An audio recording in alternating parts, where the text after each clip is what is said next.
Okay, so this is going to cover 6, 7, and 8. 6 and 7 both, this is going to be 6 and 7. I'm just going to do one of these. So both of these are going to be those problems where you're just practicing completing the square.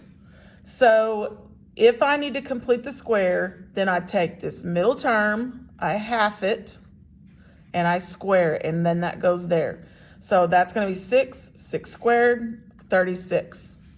Now, I will go ahead and do another one because I want to point out, what if the 12 was a minus 12? And you're doing the same problem. Well, now, when I half, it's still 6, but it's a negative 6. That's the difference. It'll still be positive 36 over here because you're squaring it, but when you do this kind of problem, when you're completing the square in a minute, then if I made my binomials, that would be a minus 6. Here it would be a plus 6.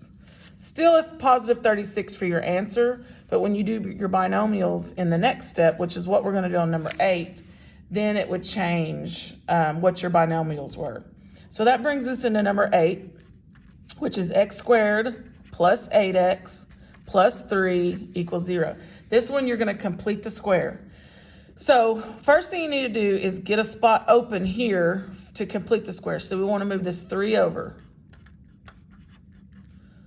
So now that leaves that open, and that becomes a negative 3 over there. So now I take this number, half it, and square it. So that's what I was talking about up here, is if I halved this up here, if this was a minus, then that plays into my next step. So here that's going to be a 4 squared, which is 16. And when I make my binomial squared, that one's a plus 4. But if this was a minus 8, that would be a x minus 4. That's the difference. So if I add 16 over here, I got to add 16 over there. So that's going to be 13. And then now I can use my square root property, and I can change this to just x plus 4, because that lifts everything when I square root all of that's squared. And then I square root of 13. And on this one, what does it say? It says round to the nearest hundredth, so I'm going to do a decimal there. So always make sure what it's asking, like how it wants you to answer it. That's going to be 3.61.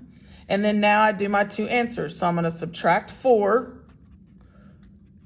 And so my two answers are going to be, first one's going to be a positive 3.61 minus 4, which is a negative 0.39. And then the other one's going to be negative 3.61 minus 4. That one's negative 7.61. And there's your two answers to this problem that we completed the square on. So that was number 8.